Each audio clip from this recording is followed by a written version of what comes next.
Hello, and welcome to my studio. My name is Lisbeth, and I'm Danish, and I'm an abstract mixed media artist who likes to do all sorts of things. But today I will make this video, and it is a little different but my other videos, because I don't think there will be a lot of me doing something. Perhaps if there's time, a little collage at the end in one of my sketchbooks. But this video will be about sketchbooks and why I love sketchbooks and why it can be a little intimidating to use sketchbooks, and how I use my sketchbook, and why I use so many different kinds of sketchbooks. So it will be a lot about sketchbooks. So let us just get started. I buy sketchbooks in all sorts of sizes. They can be hardcovered and with a sewn binding. They can be books from some cheap shops we have here in Denmark, where it is only a glued binding. It can be with spiral bound binding. So yeah, whatever that suits me for the things I intend to use the sketchbook for. And the papers inside them are also very different. For instance, this one here is watercolor paper. This here is just some plain paper. Some have mixed media papers in them. Some are thicker and some are thinner. Some are better quality than others. And depending on what you're going to use your sketchbook for, I choose the papers that suits the things I think I would use the sketchbook for. But of course, you can have your favorites depending on, for instance, if you know you are doing watercolor, it is nice to have a sketchbook with watercolor paper in. And if you're doing mixed media, where you know you will use a lot of wet mediums or splash with water, have a nice mixed media paper in that sketchbook. So that is things to consider. The other thing is, why use all those sketchbooks here? Yeah, one of the reasons is, in one way, it is you are not obligated to do big art when you work in a sketchbook book. You can just play and have fun. It took me some time to reach that point, because when I sat with a new, fine, perhaps a little expensive sketchbook, I nearly dared to get started. But since I've done so many things now, I have reached that point, so I don't care anymore. Now I just think of it as a paper and a substrate, and I can do whatever I fancy to do in it. That is one thing. The other thing for me is I make so many things. And if I should frame or keep many of the things I do in other ways, I would fill up my house with frames or things that are matted, like put in mats, or yeah. So that is why I also like to work in books. The third thing is I also very much like to what is it called? Yeah, my mind is, I just forgot the words. Collaborations with other. That was the word. Sorry. I could say much more if I could say it in Danish and express much more what I feel in, if I were allowed. Yeah, I am allowed, but if I could do it in Danish, but nobody would be able, not many would be able to understand me. So I do it in my best English here. But I like to do collaborations with other persons or artists also, and often there we do it in books. So I think I will try to show you some of the different ways I use my books and show some of the pages in the books. So let us begin with that. You can say this book here, it says farveprøver in Danish, and that means color swatching. And this is an important book if you want to know your materials and your colors. And in this book, I have swatched all the different mediums I have. It can be watercolor, and it can be pencils, or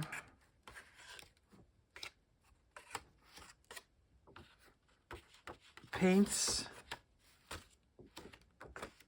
I haven't swatched all my acrylic paints because that would be, I could fill several books up with that, but some pro markers and some distress crayons and some crayons from a local shop, and Stabilo Woodies and Daniel Smith's watercolor, Derwent pencils and Derwent water-soluble pencils, and Caran d'Ache Luminac pencils, and yeah. So that is a thing I use for my color swatches. And the last one here is a box from Derwent with tinted charcoals I have swatched here in my book. And it is nice to, these are the beautiful watercolors I bought in Assisi last year. And I'm going to Assisi again to the October, so I know I must in the shop and buy a few more of these very lovely watercolors there. Yeah, that was a sidebar, sorry. But yeah, I keep my swatches in here, in this book here, so away with that. And this book here is a book with watercolor paper in, and there I have done this color swatching of primary colors, and to see how many things many colors I can get out of this. And that is a very nice way. See all these different colors, they came out of these three primary colors, and that is a fun exercise. And I know I have a video on how I made this, and I can put a link below here in the description box under the video for you if you're interested. But that is a book I can color swatch in mixing color swatches, not color swatch the different brands I have. Then I have these two books, and they are a little, not so pretty, but this book I have taken with me here the last 2 times I have been on vacation, and suddenly there are all other stuff in it, but it's the Sea White, and it's a very lovely brand of sketchbooks and papers they made. They live in Brighton in the UK. I'm not sponsored by any way, and I paid for all my materials myself. But these are some things I made when I was in Gotland in Sweden last year, and it isn't anything particularly. And here I saw someone on a YouTube thing doodling, and I tried to do that, and here I have just some other small things I have tried to see if it worked. And this one was also a person who told something about drawing, and for the life of me, I am not a natural drawer, but she told to take some small, what is it called? Like a viewfinder, but punch something out, go in some magazines and find some places you think looks interesting and put them in there, but put them upside down. Then draw what you see, and that is quite exciting, because suddenly you can draw if you put the things upside down.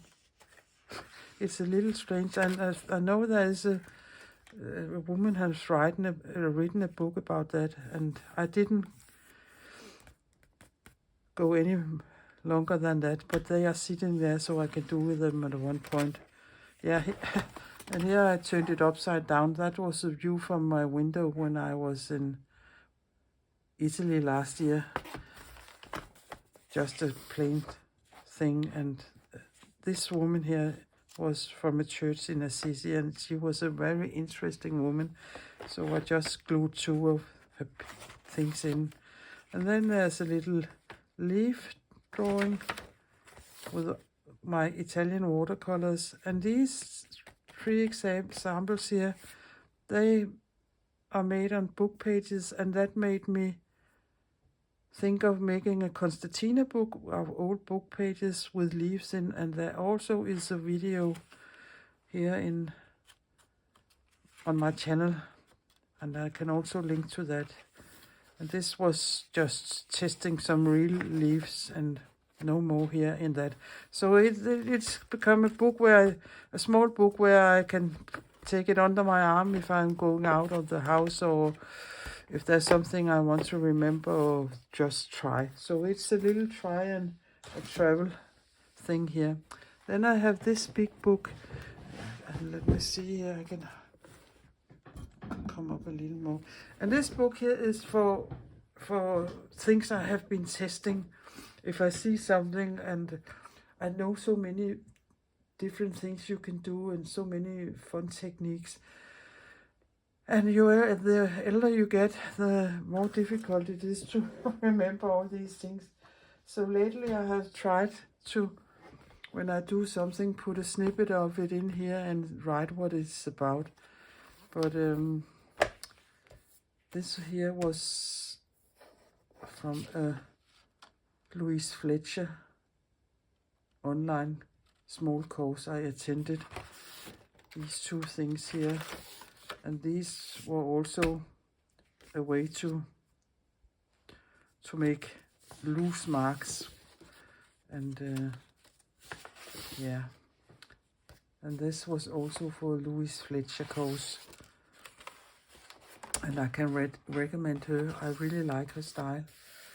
And this here, I can't remember where this was, but this was some old jelly prints where there was a lot of white in them. So to make them more exciting, you do something with them, and then I cut them up and make this. It is like mosaics, and yeah, you can do that. So there's a whole other chapter about photo transfer, and I have found a way to do it. So that is the way I have transferred a photo of mine here. That is a difficult thing to do, have to do with transfers, and yeah, that's not something I'm particularly good at, but I think that one works nice. And here I have tested the translucency of different papers here in this side here. That is ordinary tissue paper, that is manifold paper, and that is the medical exam paper. And I have just glued them down with matte medium to see which one gets most translucent and which one you can see some of the paper still. And here are some testing with gesso on book pages, and I am playing with high flow paper, high flow paint, and watercolor paints here I paint with. And these are also testing some different things with distress inks, and they led up to a spread I have in my, I think it is in my Monday mornings mixed media pieces. I ended up making 2 pieces, something like this. And here's again, I test that is gel print, and I have glazed it with different mediums to see how different they look. Here it was gold and gold copper and bronze and champagne gold and rose gold, and then I had put different, that is the different glazes I have used to see how that works. And this one here is about rusting papers.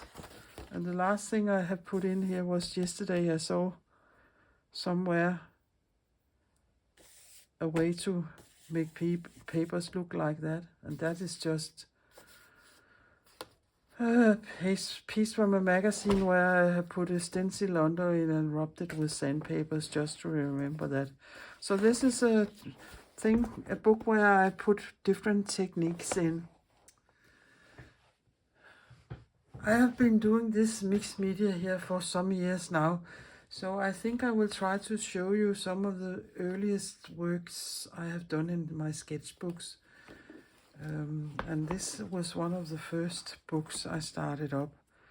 And it is quite, yeah, it is this way here, but it is quite,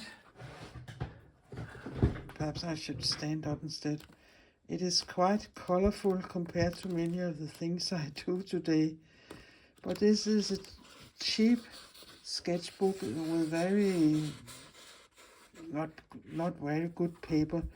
But I succeeded in making all sorts of things just playing here. And I can see as from the beginning of the book to the end of the book, there's something happening. I begin to find out what I like color-wise and what I like with my compositions. So I have tested a lot of things out here in this book. So I think this was one of the first books I ever made like this. And then there's this one here that is also some years old now. And this is also a cheap book from the it's a dollar store of some kind, and it wasn't very nice paper, but there are images on nearly all the small collages. All here is collages, and often I have made 4 that fits together. I don't know why, but I have, and in fact, I still quite like this a lot. Because many of the things I like seahorses, I like eggs, and I like dragonflies, and yeah, ammonites, and skeleton leaves, and all sorts of things. So I don't have any videos of this one. That was long before I started making videos, but I had made lots of paper at that time, so it's a nice book to look through sometimes just for inspiration. And then there's this one. When you're doing so much as I am doing,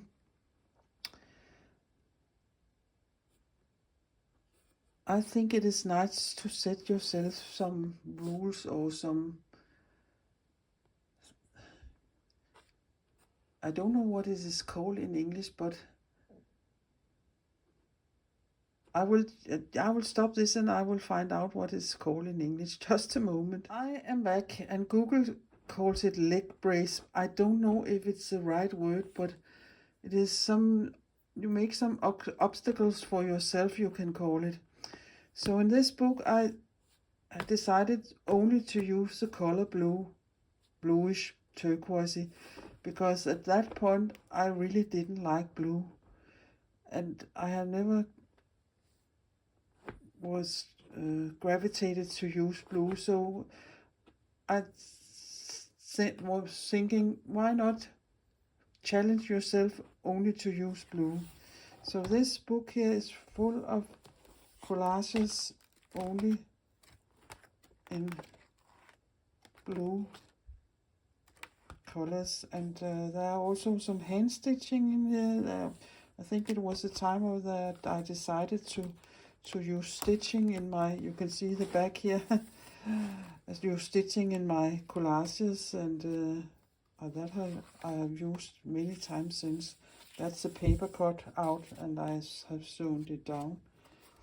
So again, all papers here, of course, is my own jelly prints, and perhaps that was one of the things that started it all this jelly printing here. But I really like to gel print. There's also stitching down there. Yeah. Many different blues and turquoise things. French knots there and some other kinds of papers. So that was a fun project. I think there's about 50 in here, and they are all different. I think on Instagram perhaps there is some pictures of them. There you can see just a little stitching there that gives it that extra thing here. So that was a nice project, this blue book here. This is another example of a sewn sketchbook.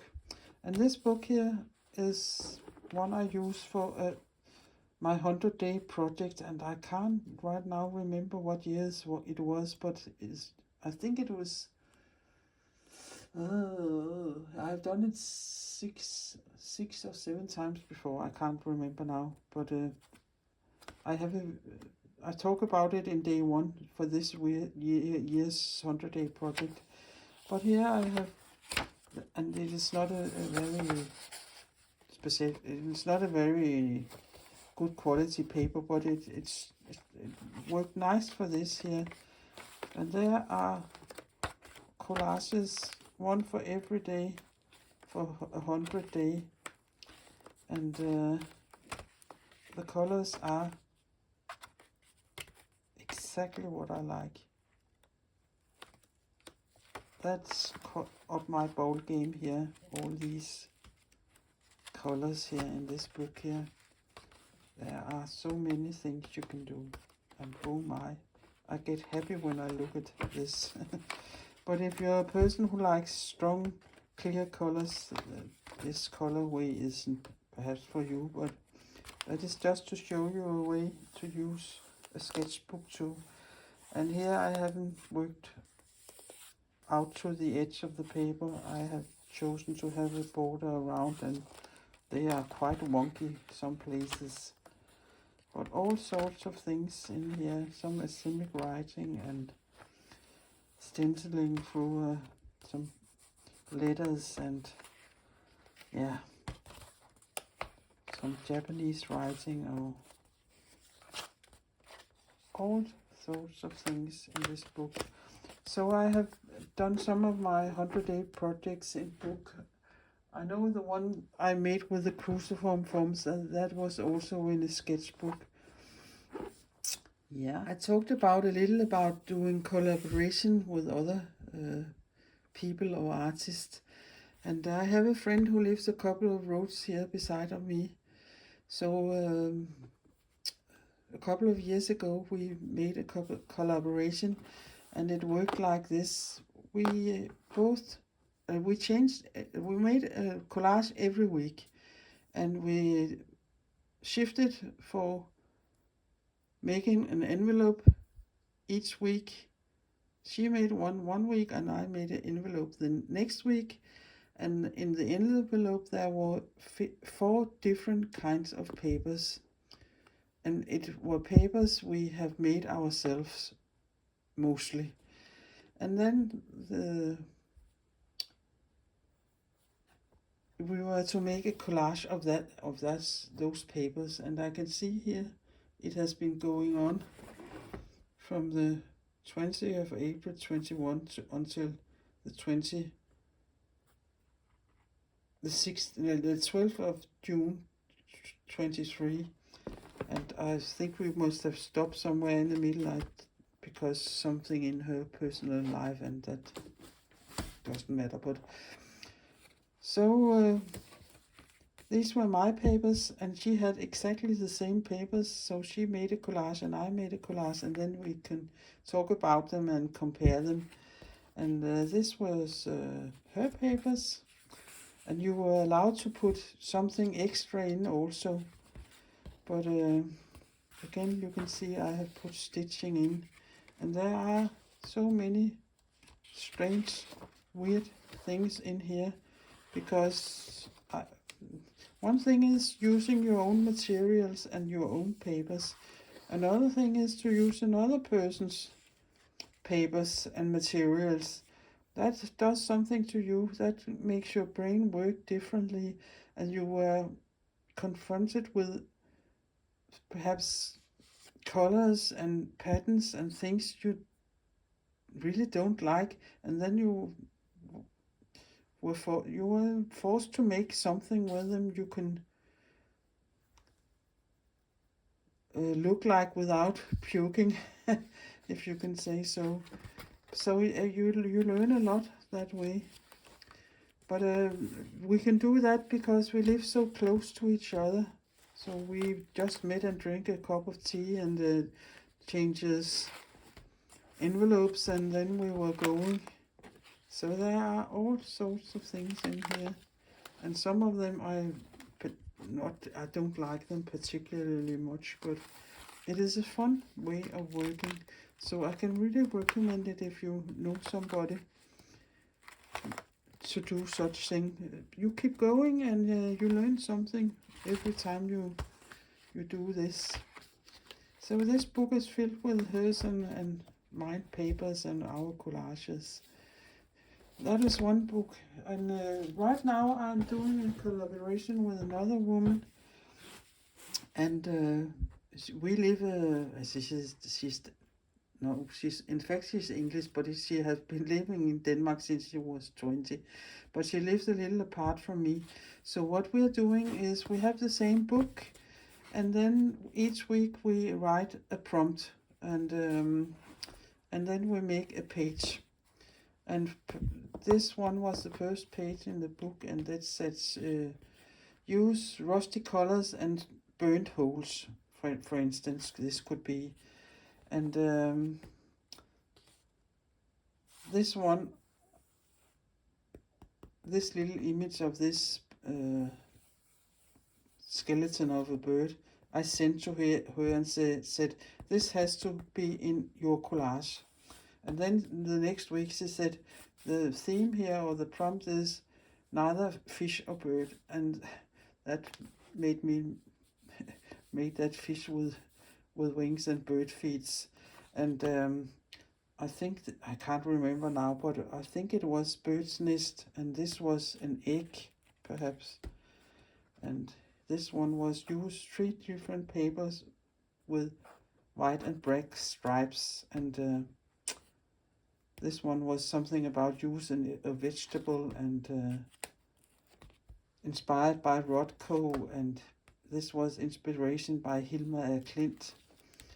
And this was to put parchment paper in your sewing machine and sew something and use it in your, use 3 stamps here. And Mumigami with some papers, and I think this one was monochrome or something. I can't remember all the, and this one is going on the other side. This one was to draw a seed pod of a poppy, and this one was about using a spiral, I think. In Danish we have this little game called Stone, Paper, Scissor, and that was the theme for this one. Stone, scissor and paper. Negative space, and this inspired by this, do the opposite. Wings, make a round thing with triangles.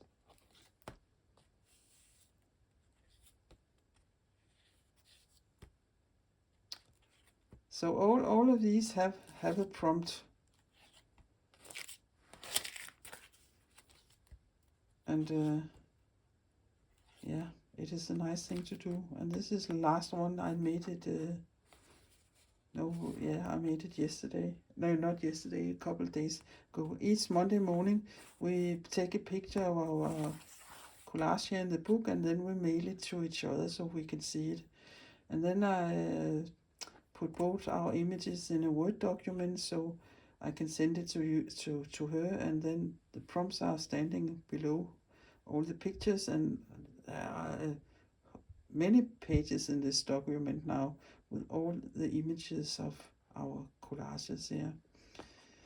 So that is a Constantina book, this one here. I also like to work in this.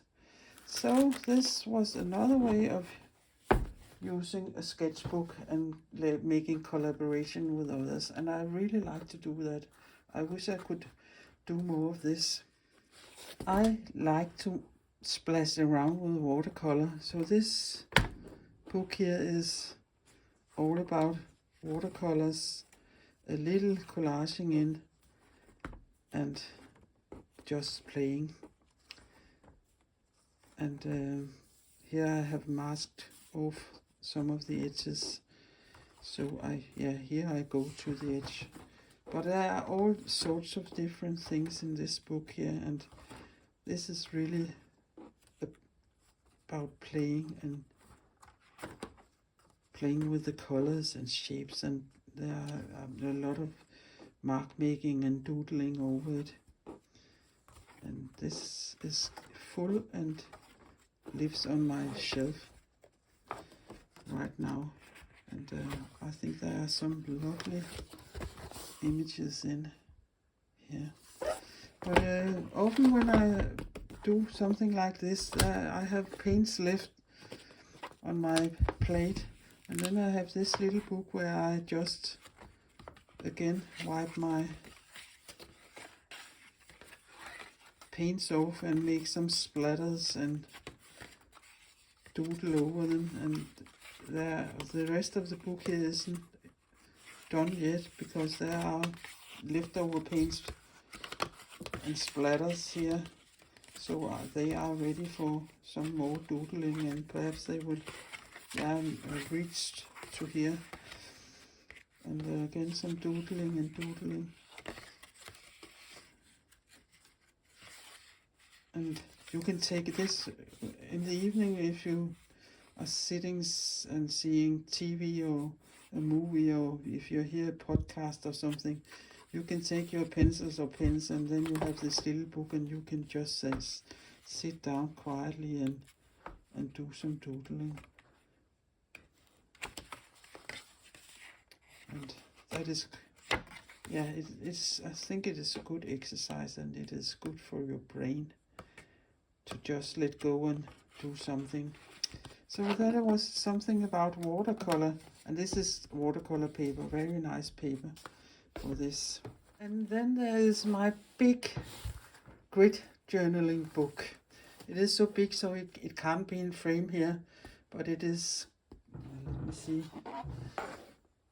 this is about 35 centimeters by 28 centimeters or so, so it is quite big.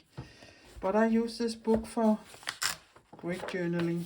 It isn't a good quality paper, so it is a paper you can't splatter around with water, but you can collage in it. And I like to make these small grids. They are 5 by 5 centimeters, and I really like to do them.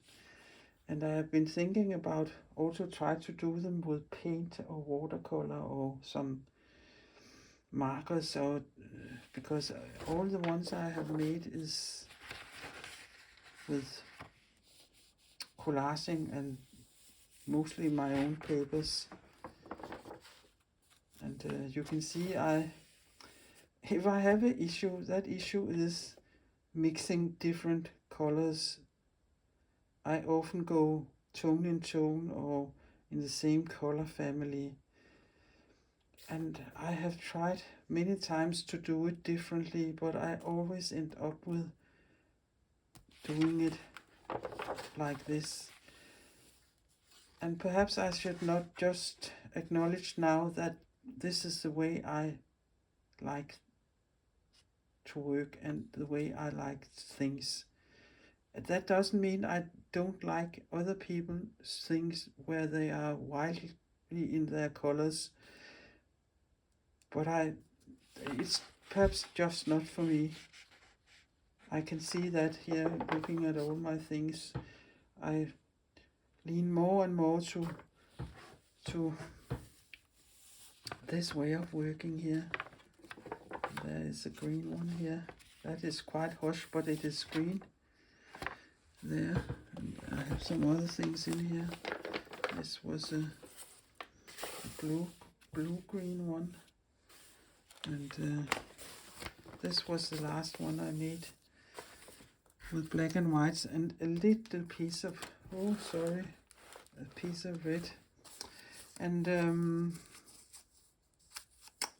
I know there's a video on this one. I think in the strong green one there also is a video, and perhaps I can link those also. But this is the book I use for grid journaling.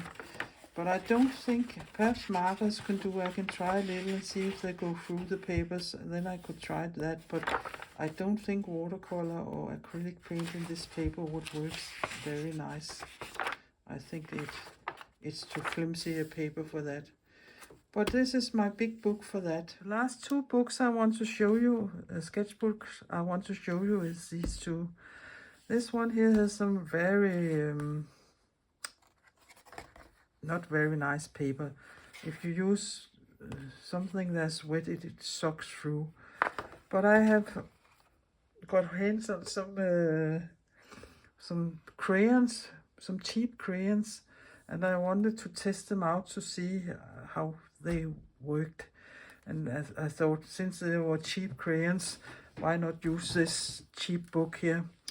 And yeah, I started up trying to do something, and it is just sitting there now. But I really like this way of working. You have a spread and you do use the same materials, but you do it something different on the spread on each page. So I don't look at this here as one big piece. I look at this side and I look at this side. And I have done collaging and doodling and mixed media, and yeah, what else? All kinds of things I have tried out here in this book here. This is some candy paper, and yeah, I've done a little drawing, and I've used a little gesso and some inks also, I think. Yeah, not the best of things, but these two here, that was the start of my 100-day project from 2 years ago, where I made the cruciform shapes in, and this was the start of that. And again, all kinds of different things. Some very lovely paper, this yellow one here. These are the cheap crayons, and you have a few seconds where you can smoosh them with your finger. And you can see these here are some Winsor Newton's Pro markers with chiseled tips. And I made this, and they bleed through, you can see. So that's why I know it's not a good quality paper. There, you can see. There I tried to paint on my gel plate, and I lift it off. So you can also do that. And yeah, there are all sorts of things. And then I went bananas here. I don't know what on earth I was doing there. And that is all the more bananas. And here, and you can see that this is has bled through also, this wet paint there. Some drawings and more drawings. And then there's nothing more in this book. And I don't think I would work more in it. It's not a nice paper. And then there's this book, and I quite forgot I have it. But I think here in one of the upcoming weeks, perhaps I will make some collages in this book, because I can see I had a plan with it, and that was to use translucent and very soft papers, if you can say so, quiet papers also, and a little drawing also. I think, yeah, this is the first one. And this is a couple of years since I made this. And again, I don't make one. I make 1, 2, 3. Yeah, 3 I have made in this series, you can say. And I really like them. And it is thin papers, tissue papers, many of them. And this one here, so then again, there are a couple of them. These 3 fits nicely together. They are ink spray papers, and I've done some drawing and some tissue with gold on, glued onto here. And again, 3 more, I think. This is jelly prints done with alcohol ink, and on the, I think it was tissue paper also. So that's why they are, you can't hardly feel the papers here. But again, a series, and I really like to work in series. And there, and there. This is ordinary tissue paper, just in blue. And the last 3 ones are these favorite colors of mine. If I ever had to pick a color, that would be the Queen Aquadone Nickel Azo Gold, or today it's just called Azo Gold. So these 3 here, and then there's a blank page. So I think I will do something in this book here in the nearest future. So this was just a little glimpse of some of all my sketchbooks, and I have even more books than these I have shown you. But I would say buy one, try it, and see if it's for you. I'm not one who is writing a lot in my sketchbooks. I'm not a big word person, but I like to have examples or testing things in my books. That is one thing of using them. Another thing is, instead of having made all these on thick acrylic, no, not acrylic, but on thick watercolor paper, or have put them on a frame or put them under a mat, and then they would be a big stack. Instead of, I just have a book I can have on my shelf. That is the way I'm glad to use my sketchbook for. But you can, of course, use your sketchbooks any way you like to use them. But I think it is a nice thing to use sketchbooks. So I hope you have been enjoying this little flip through of all my books. And if there are particularly the one you are interested in, tell me. Perhaps I can make a little video on just that book, so you can see it more, instead of me just going all through the pages. But I hope you have been inspired, and I hope you like what you have been seeing here in this little video here. So please give my video a thumbs up, and please consider subscribing my little Danish channel. That would be very helpful of you, and I would deeply appreciate it.